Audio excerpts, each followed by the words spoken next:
Welcome to the Orland and Cohen Orthopedic Group Education Series. Tonight's lecture features Dr. Leslie Ellis, Primary Care Sports Medicine Fellowship trained physician, and Peter White, Certified Athletic Trainer, speaking about sports-related concussion. I just want to welcome everybody to the first Orland and Cohen Orthopedic Group Lecture Series. We're going to talk, the first topic is going to be on concussions. This is something that is relevant to all of us in our practice. Dr. Ellis trained doing her undergrad at Cornell and then did medical school at NYU and then did an ER residency, emergency medicine residency at Mount Sinai before doing her primary care sports fellowship at Duke. We're looking forward to hearing from Leslie tonight about sports-related concussion. Peter White, who's the athletic trainer at Walt Whitman High School, also helps us out with the Riptide and helps us out with our sports medicine program, is going to go through some of the return to play options and some of the issues associated with return to play for our student athletes. So hello, I hope everyone's doing well, staying healthy and safe, and thanks for joining us tonight to talk about sport-related concussions. This is a huge and important topic. There's been a lot of focus both from the public health concern as well as a lot of media attention surrounding it. And there's a fair amount, there's really a lot amount of research that's been gone into this, but still a lot is unknown. So it's really an ever-evolving field and sort of an exciting time to be involved in concussion management. Oops. There we go, sorry. Okay, so for the background, I'll talk about what we do and what we don't know from a concussion standpoint. I'll go into the diagnosis, sort of our current diagnostic strategies as well as our management strategies. And then finally, I'll end with sort of the research that's going on in this field. So I'll first start off with what is a concussion. I would say it's complicated and very hotly debated. But in its broadest sense, you can think of a concussion as representing the immediate and transient symptoms of a traumatic brain injury. This is an imperfect definition as it doesn't really give that much information. But most people agree that a concussion needs to meet the following four criteria. So one is that there needs to be a clear mechanism, meaning that there has to be some sort of trauma. So whether that's a direct blow to the head, face, or neck, or it can be somewhere else on the body that then, that force is transmitted into the head. The second is that there needs to be characteristic signs, symptoms, as well as a time course. So in general, there's a fairly rapid onset of symptoms after this trauma, but it can be delayed to minutes to hours and even to a couple of days. There's a wide range of clinical signs and symptoms that people experience, and we'll go into this a little more later, but they commonly include headache, dizziness, nausea, and difficulty concentrating. And then symptoms generally get better with time and then do resolve with time, although some patients will have prolonged symptoms. Number three is that there's no other cause for these symptoms, so it cannot otherwise be explained by drug, alcohol, medication use, other injuries like C-spine injuries, or even other medical conditions like mental health illness or peripheral vestibular dysfunction. Sorry, I'm trying to admit people at the same time. Okay, and then finally, it's a clinical diagnosis. So providers need to take into consideration the history, the exam, as well as testing, and use all of that together to determine if there is a concussion or not. So the pathophysiology of a concussion is really not well understood, and most of our understanding is based on animal models that have then been extrapolated into humans. So we know that there's some sort of head injury that causes stress, and that in turn causes a disruption of the cell membranes of the neurons in the brain that causes changes in intracellular ion concentrations, a release of neurotransmitters, and mitochondrial dysfunction. This can then lead to the production of reactive oxygen species, and increased utilization of glucose to then restore that ionic balance, and then finally can result in a decrease in resting cerebral blood flow, which for various reasons causes an energy mismatch. The pathophysiology is currently being researched, and there's actually a lot of research going into it, which is very exciting, and it may eventually help us figure out a diagnostic test for concussions as well. All right, in terms of the epidemiology, so the CDC estimates that there's anywhere from 1.6 to 3.8 million concussions a year, and that's sport and recreational activities. In our high school population, about 50% of concussions are not related to any organized sport. So that can be, they're riding their bike or a skateboard, or they're even in motor vehicle accidents. And it's estimated that 2 to 15% of athletes will sustain a concussion during a single season. And concussions occur in all sports and every sport. American football and women's soccer do have the highest incidence per athlete hours. And in gender comparable sports, so that's baseball, softball, basketball, and soccer, females are 1.7 times more likely to get concussed than their male counterparts. In terms of symptoms, the general symptoms are sort of in this gray circle area, and we talked a little bit about some of them before, but irritability, headache, blurred vision, feeling like in a fog, feeling slowed down, trouble falling asleep, so on and so forth. They sort of follow these 6 clinical domains, which is headache and migraine, anxiety, mood, fatigue, cognitive, vestibular, and ocular. And patients can obviously have a combination of all of these. It's important to understand and know these symptoms because not every athlete's going to come up to you saying, you know, I think I have a concussion, can I please be evaluated? You might have to sort of take their symptoms or their constellation of symptoms and then put it together that they need to be evaluated. In that same vein, some of the athletes won't talk to you at all, and you'll just observe signs or symptoms. So any of the athletes that exhibit these signs or symptoms should be evaluated for a concussion. So lying motionless on the ground, they have any balance or gait difficulties, disorientation or confusion, a blink or a vacant stare, or any facial injury after head trauma. And how do we evaluate for concussion? So if you're going out into the field, the first thing you need to be evaluating is like responsiveness and C-spine. Those are of the utmost importance. Before you start getting into the nitty gritty of, you know, can you do your numbers backwards and what are the months of the year? And so you can simply just ask them, you know, what happened or any other simple question. They're able to respond to you, give you a response, as well as opening their eyes. You can say that they're responsive. If they really are unresponsive, you need to initiate your emergency action plan. This is sort of beyond the scope of this lecture, but you should be, you know, concurrently checking for pulse, potentially initiating CPR, putting the AED, calling EMS.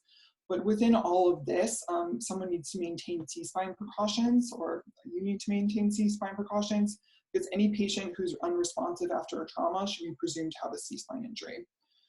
If the patient is talking to you, the next thing I would do sort of on the field is to evaluate for the C-spine. So you can ask if they have neck pain. You can also palpate the midline of the C-spine to evaluate any pain. If they don't, you can move on to some range of motion, as well as have them move all of their extremities and ask if they can feel all of their extremities. If they're able to do all of that, you can have the patient, or you can take the patient off the field and then evaluate them.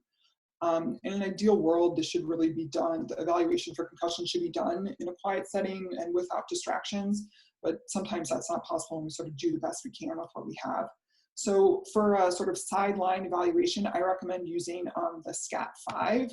And this is a standardized assessment that was developed by the Concussion and Sport Group, which is sort of a group of international leaders in concussion that came together and developed this tool, as well as brought out a concussion or a consensus statement for concussion. And this is used in athletes age 13 and older. If you are dealing with younger athletes, there is a child SCAD, which is for 5 to 12-year-olds. So again, this is for 13 and older. And so this is a readily Googleable and searchable tool. And you can find a PDF online from BJSM. There are also some apps that you can use to have this as well. And the first thing that they recommend is sort of to look for red flags. So we'll go into that a little more. They are kind of vague and say any patient who has any of these red flags should be evaluated by a licensed healthcare professional. I would argue that the majority of these patients really should go to the ER.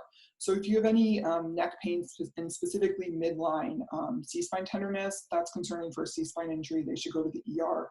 Double vision can be concerning for both a cranial nerve injury as well as an orbital fracture, and they should really get imaging. I would send them to the ER.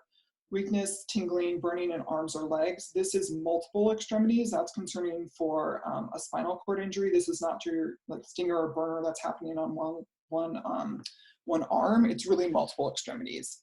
And then finally, severe or increasing headache, seizure, convulsion. I'll get back to loss of consciousness, deteriorating conscious state, vomiting, or increasing restlessness or agitation, or even combativeness are all signs that are concerning for intracranial bleed. And these patients really should get a CAT scan.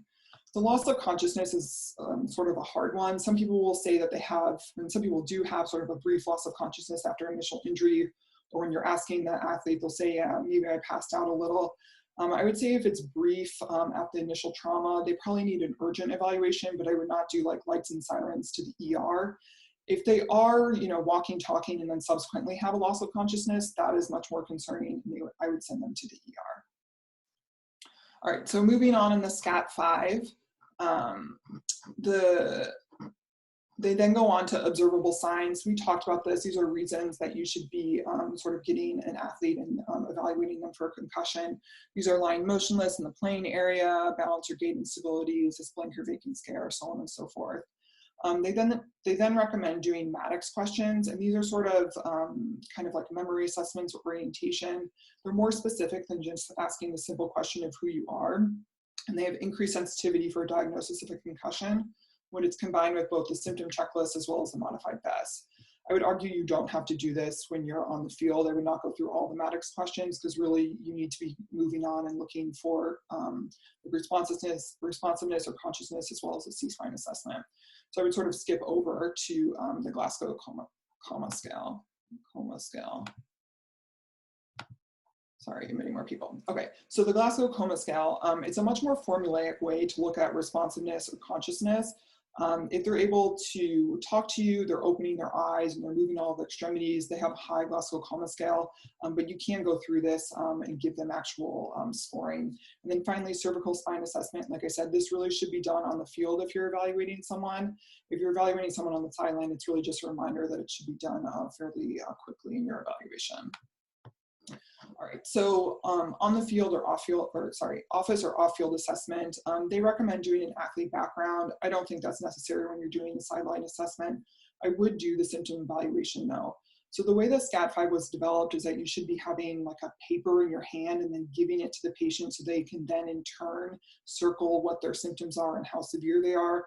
Obviously, that's not always feasible, so I would really just go through the symptoms and kind of a yes or no answer to evaluate, what symptoms they do or they don't have.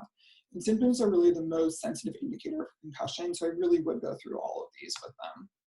All right, so moving on, the rest of the SCAT has the standardized assessment of concussion, or what's more commonly known as the SAC. I'm not going to go over this, but if you Google the SCAT-5, at the end of the PDF, there's instructions for how to actually do all of this exam with the patient or the testing with the patient.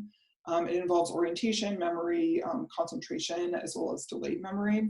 So all of the sort of like white or yellow or kind of beige looking colors are the parts of the SAC. And you're essentially getting a point for every correct answer that you get. If you do the 5 words for immediate memory, it's out of 30. If you do more, then it's more than that. The next part of this is the neuro screen. I do recommend that every patient get this because it can alert us to any of the red flags. So you're asking, can the patient read these aloud, or if they have any difficulty with the instructions. Again, is going through the cervical sort of assessment and passive range of motion. The other component is to have the patient keep their head still, and you're having them sort of look side to side and then up and down. A lot of times this will provoke symptoms in patients, but you're really looking for double vision, not just necessarily a provocation of symptoms. The next thing you're doing is coordination, so it's a finger to nose test, and then you're also going to assess their gait. The balance testing is an MBES. It's a fairly quick balance test that essentially keeps people in 3 different positions with their eyes closed, and you're measuring or you're counting essentially every time they get out of position and counting that as an error. And again, like I said, the whole SCAT-5 ends with the delayed memory recall. So this is not a perfect test. So we don't have like a full cut score for the SAC or even the MBES. Like, if you're below 20 in the SAC, you have a concussion. If you're above it, you don't have a concussion. But everything needs to sort of be taken into consideration. So I would say if you have a whole bunch of symptoms, it takes you like 5 minutes, or it takes the athlete 5 minutes to get through the cognitive screen, you have a concussion. You don't even necessarily need to go through the entire SCAT-5, but every patient really should get this, responsiveness eval, a C-spine eval, and then the neuro screen to evaluate for sort of the red flags. If patients really don't have symptoms, or they were short-lived, I would still sort of err on the side of caution. If they have trouble with the SAC or even the MBES, you can ask them, do you feel more unbalanced than normal, or do you feel like it's taking you longer to do that? They can sort of tell you. But it's really sort of a subjective test, unfortunately. So I would always err on the side of caution. You can be conservative, especially because concussions are evolving injuries, meaning they don't initially, so all patients don't initially have their symptoms. They can develop over minutes to hours to even days, like I said. So if you're concerned, I would just say they have a suspected concussion. And any athlete with a suspected concussion should not return, or even a diagnosed concussion should not return to activity on the same day of injury. All of these patients, whether suspected or diagnosed, I do give or I counsel them on sort of these red flags. So these are things that I would tell the patient, the caregiver, the parent to sort of be looking out for. You don't have to have, the patient be woken up every hour over the course of the night. We sort of have moved away from that, but we do recommend that they are sort of evaluated by someone else and someone's kind of keeping an eye on them. All right, so once a patient has a suspected or even a diagnosed concussion, they really should be evaluated in the office setting. And the office setting takes into consideration a comprehensive history. This is really sort of beyond your general past medical history and specifically asking about a prior history of headaches, migraine disorder, mood disorder, motion sickness, peripheral vestibular conditions, ocular issues, sleep issues, learning disabilities, ADHD, and other issues like that. This is important because concussions can make any of these symptoms worse, but patients who have a pre-injury history of mental health problems, migraines or headaches are at an increased risk for having symptoms more than a month. So it helps with the counseling of everyone. Learning disabilities don't have that same risk, but it can factor into sort of the testing that you're doing.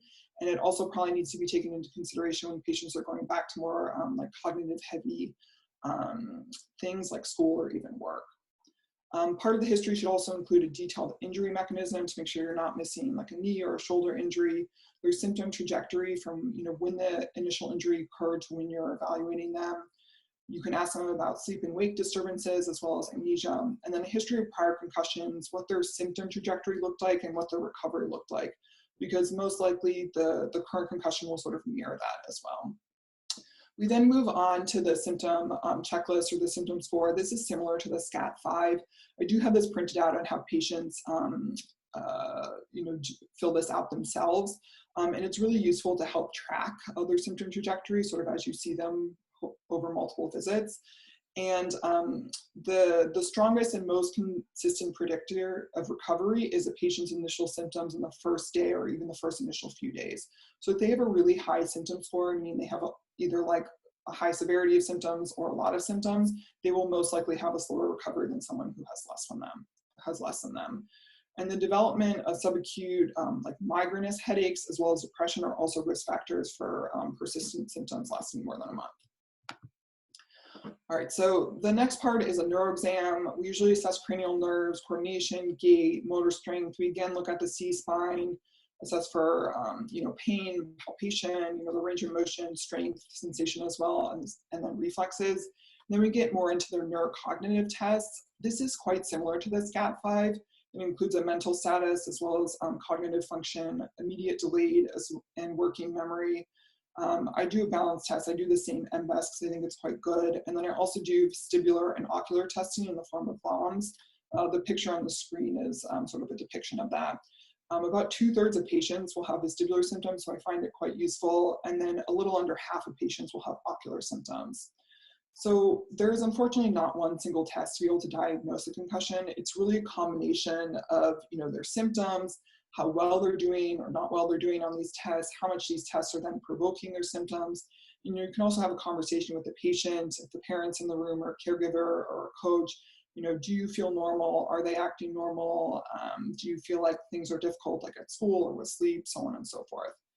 I'm going to make a quick word about baseline testing. So it's not required, but it can be helpful, specifically if a patient has sort of like a baseline high symptom score, because we rely a lot on the self-reported symptom score sort of for the management and evaluation with all this.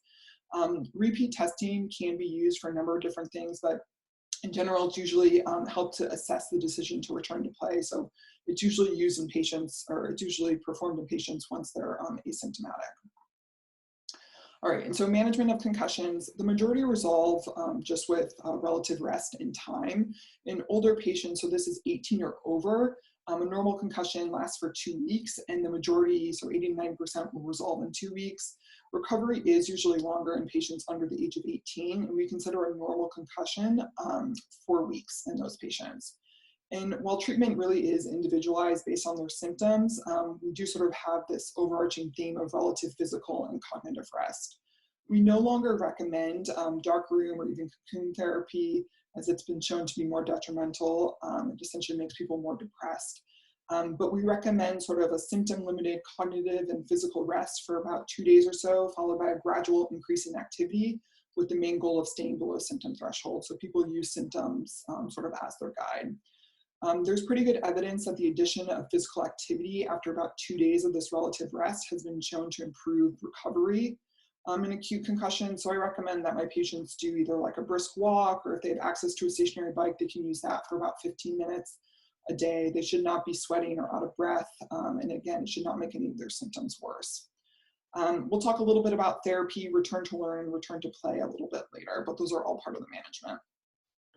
So persistent symptoms, this is also known as persistent post-concussive symptoms, or previously known as post-concussive syndrome.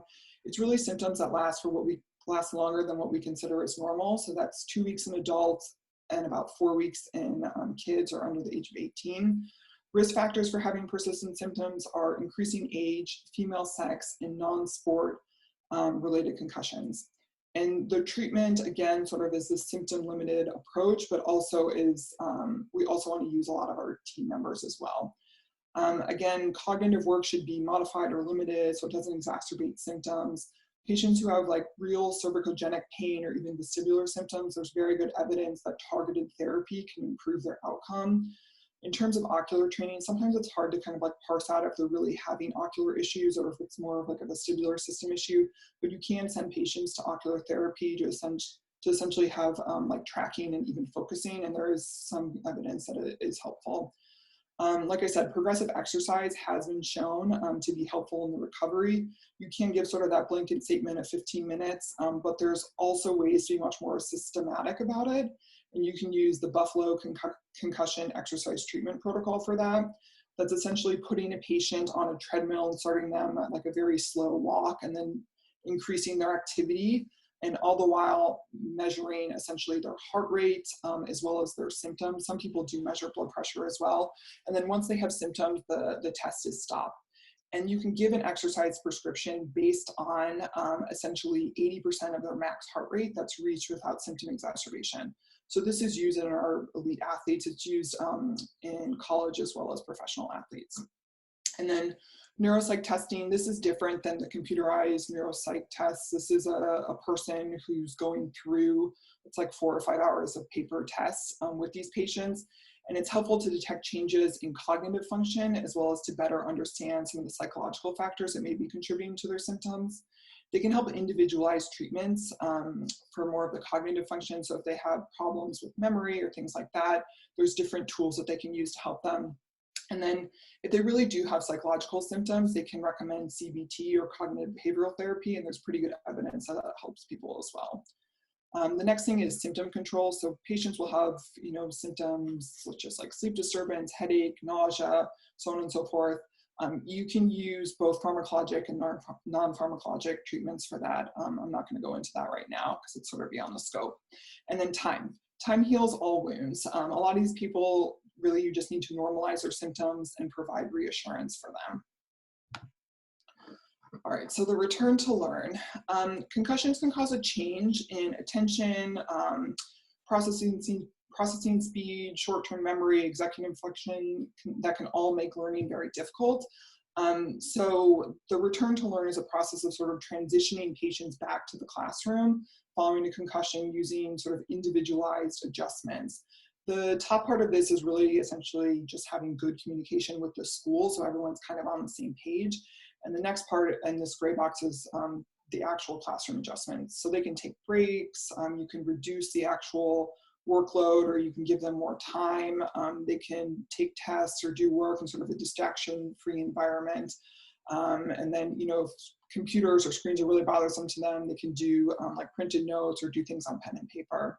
A lot of patients have difficulty with like choir and band, or even sometimes the noise of the hallways, so trying to make adjustments for that as well. All right, and then return to play. This is a stepwise increase in activity to get patients to return to their sport.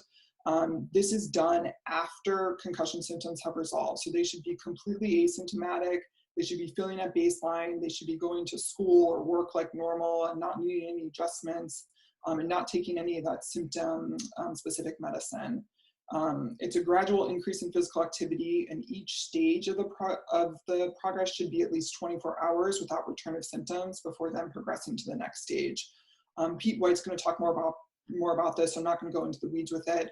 The only thing I'll say is, so this in particular, this recommended return to play is by the Concussion and Sport group. So that's the same group that did the SCAT-5. It's a pretty widely accepted one, but there's not great evidence to support either this progression sequence or even the 24 hours sort of time that we use in between the stage. So you might see different return to plays out there. And hopefully as more research evolves, this will become more evidence-based. All right, so risk related to concussion. The short-term risks are continuing to play immediately following concussion will put you at an increased risk for increasing your symptom burden, worsening the injury, and having a prolonged recovery. And then athletes who return to sport prior to full recovery are at an increased risk of repeat concussion. This is supported by both animal and human studies that have demonstrated that increased brain vulnerability following an injury can result in worsening deficits if a second injury occurs. This is a little different, like pathophysiologically, than what second impact syndrome is. And second impact syndrome is sort of controversial, and it's rare as well. It's considered to be a life-threatening complication of this re-injury following an initial injury, and it's thought to be related to brain swelling. It appears to be limited in pediatric and adolescent athletes, but it's really at a case reportable stage right now. So a lot more research needs to be done to sort of better understand it. The other short-term risk is that there's an increased risk of lower extremity injury following return to sport in those who have sustained a concussion. So this is patients who've like done everything right, you know, their symptoms resolved, they went through the entire return to play like normal and were able to get through it without any issues. Those patients still have an increased risk of lower extremity injury. The reason for that is still being investigated. Some people think it's due to balance and attention deficits that we're not able to pick up on our current testing measures. And there has been studies that people have, people who have a concussion are cleared and then go to return to play, have been cleared from return to play and then go back to playing, have prolonged neuromuscular impairment during gait and stability tasks. So that might also contribute to this increased risk. So in terms of the long-term risk, there's a lot of research and a lot of media attention following sort of these issues. I will say in general, sport and exercise are protective against depression. And most studies that examine the relationship between sport or contact sport and mental health problems or depression later in life are of quite poor quality. So we haven't been able to like glean a lot of information out of that. However, there are several studies that have reported the NFL and college football athletes in particular that have a history of concussion are more likely to experience depression, although the risk of mental health issues, including suicide, among former NFL players is lower than their age-matched controls. In addition to that, former high school players show no difference in cognitive function testing and have lower depression scores when compared with their non-contact sport controls. So there seems to be some sort of cutoff, once you're specifically in football, once you're moving beyond high school and then going to college or even professional. Mental health issues are unfortunately very common. They're also multifactorial. So there needs to be much more research and longitudinal research to better understand sort of the contact sport athletes and the risk for and their long-term risk for mental health issues.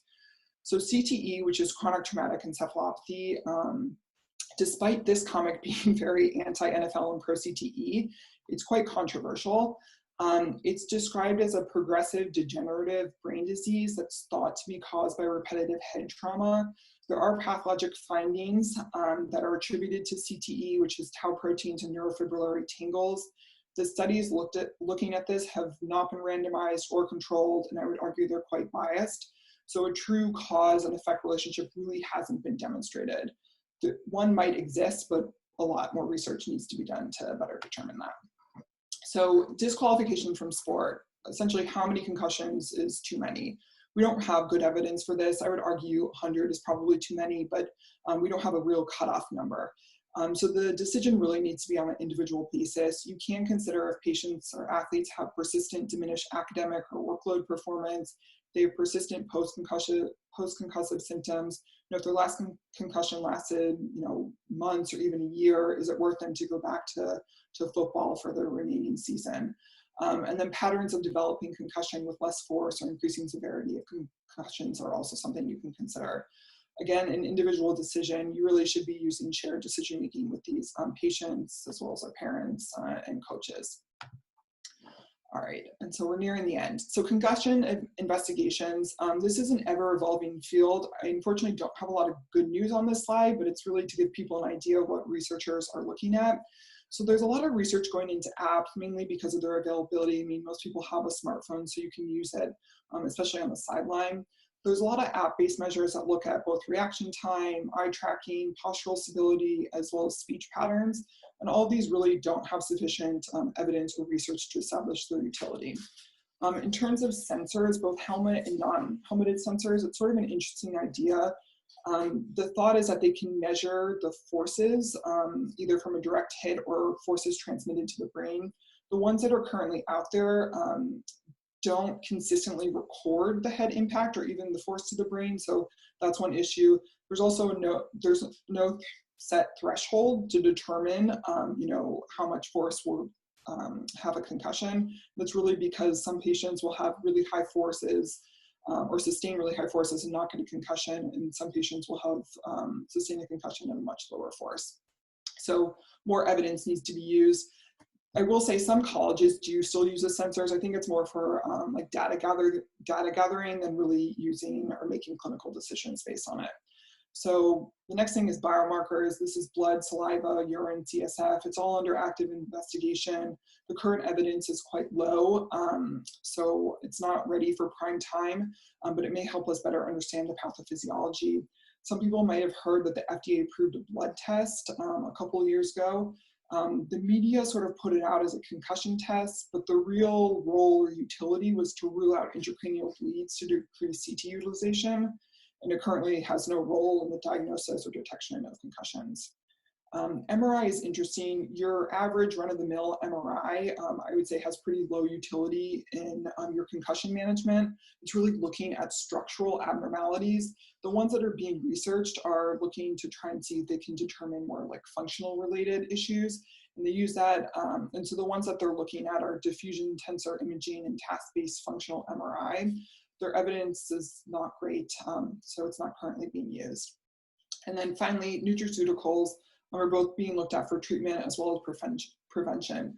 And there's been some research that focused on both B vitamins, omega-3 fatty acids, vitamin D, and even a ketogenic diet. And there are actually animal models of concussion that have been shown to speed recovery with the use of some of these nutraceuticals, but it hasn't been translated over to humans. So there's no human evidence that this occurs.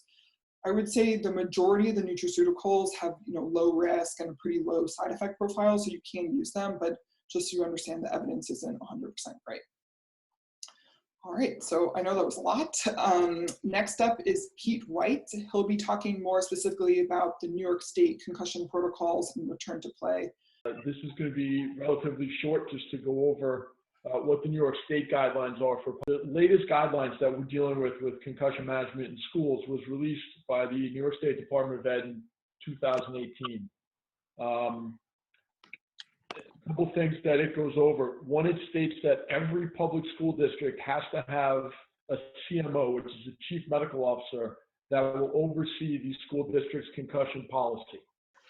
What I found is that every district is different. The state doesn't tell the district what their protocol has to be. It just states that they have to have a protocol. Okay. Public high school. Another thing that states is that the Board of Education must have this protocol in writing. Any student, and Dr. Ellis went over this, any student that is found to have sustained or suspected to have a head injury during athletics must be removed to play and cannot return for 24 hours. Okay. It does state that only the chief medical officer of that school district can return that athlete to activity. So if they go to their family doctor and their family doctor after 2 days says, yes, there's a concussion, but they're fine, they can go back, that doesn't allow the athlete to go back to the field. All right, that information needs to get passed along to the chief medical officer, and then the CMO, 99% of the time, will turn around and say, all right, now we can begin the return to play process. Okay. A couple of things have changed in the last couple of years. The graphic that Dr. Ellis put up before with the 6 stages, New York State follows the same 6 stages, but their first stage is basically rest. It's just normal daily activity. It's not necessarily a part of the return to play program. This is just a copy of the one that I use at school. Orland & Cohen does have their own stepwise sheet that we use, and we'll make that available to you guys. I personally do all of my concussion return to plays in-house, as I know a lot of the districts do, but many don't. So the physical therapists that are out there, a lot of this is going to fall on you. So, just so that everybody's on the same page, going by the new guidelines, my return to play is actually 7 stages, because the first stage of rest, I don't really consider that a stage. So phase 1 for me is light activity, which, as Dr. Ellis said, is that, that low impact biking, some brisk walking. I'll shut this off here. Just to get them back into normal activity. At this point, they are back at school. So you have the hallways, you have the interaction with the kids. So that to me, they need to be able to handle that before we even think about putting them on an elliptical or having them go on a treadmill or anything like that. When it comes to return to play with the 6 stages or 7 stages, depending on how you want to do it, there needs to be, and again, this is the New York State protocol, there needs to be 24 hours in between each stage. All right, and that's 24 hours with no change in symptoms. So if they come in and they do stage 1, if you see them the next day, there should be another interview of how you feeling, how was school today, any increase in headaches, any dizziness, has anything changed? If something has changed, if something's gotten worse, then they're done for that day and you go back a step. All right, so that's one thing that that we all have to pay attention to. Once all the stages are successfully completed, right, that information, and again, it depends on how the school district does it, but that information then gets sent to the chief medical officer for final clearance. All right, and only that final clearance can put that athlete back on the field in competition. Okay. What you're going to see with these return to plays and the wording with the state guidelines, that they can basically be done by anybody that's been trained in this. So a medical doctor can do it. Most don't, because they aren't going to spend the time doing it. But most of it falls on either the athletic trainers, the physical therapists, or phys ed teachers. I know in my school, depending on the age of the kid, if they're an athlete or a non-athlete, I do rely a lot on the phys ed teachers in school to have these kids go through their return to play. And then I just oversee the program. All right. Once all the stages are done, it goes to the chief medical officer. They return them to the field. Okay.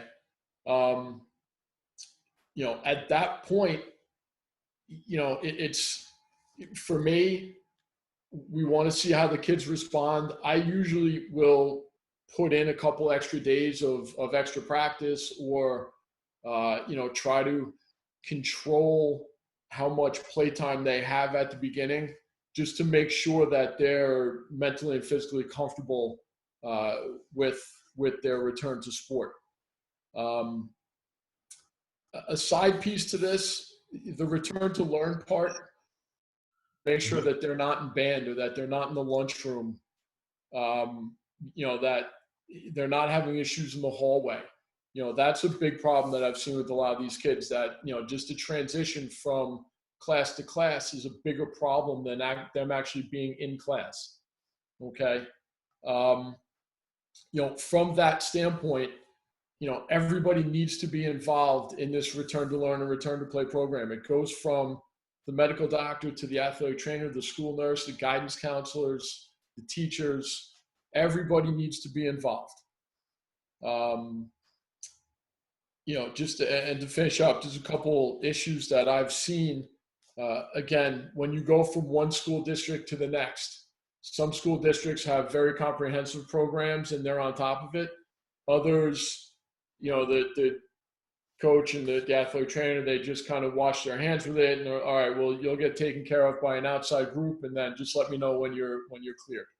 So, we really need to keep on top of the communication between, the physicians and the physical therapists and the athletic trainers and the coaches to make sure that everybody's on the same page. I just want to make one comment while we're waiting for questions to come in. The symptom limited activity that I'm recommending for patients is really not, it's different than the return to play. It's sort of a different kind of structure. So it really shouldn't count as one of the stages of the return to play. Patients really need to be completely asymptomatic before going through the stages of the return to play, just in case there's any confusion about that. With the changes in return to play recommendations, especially with the early exercise phase, Leslie, how do we rectify our return to play protocols to safely reflect that across the board? Obviously, in a controlled environment like a physical therapy office, it's a little bit easier. We can do those heart rate measurements and things along those lines. How do you recommend that the athletic trainers at the high school level incorporate that into their return to play? Yeah, so I mean, the low non-contact aerobic exercise is really, while they're having symptoms, it's not technically part of the return to play. They're sort of two separate entities. But I usually tell people to use symptoms as their guide. So we recommend just starting with like 15 minutes. We tell them they should not be out of breath. You shouldn't really be breaking a sweat, and it really shouldn't make any of your symptoms worse. So if you find that your symptoms are getting worse with, the brisk walk or the stationary bike, you're either going for too long or the intensity is too much and you really need to back off.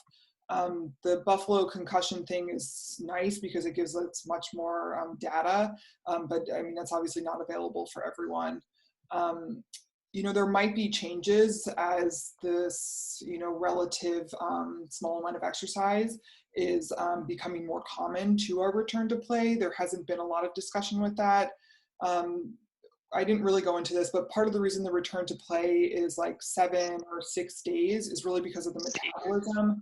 And some people even say the metabolism is longer and recommend having even a longer return to play, regardless of, how their symptoms are.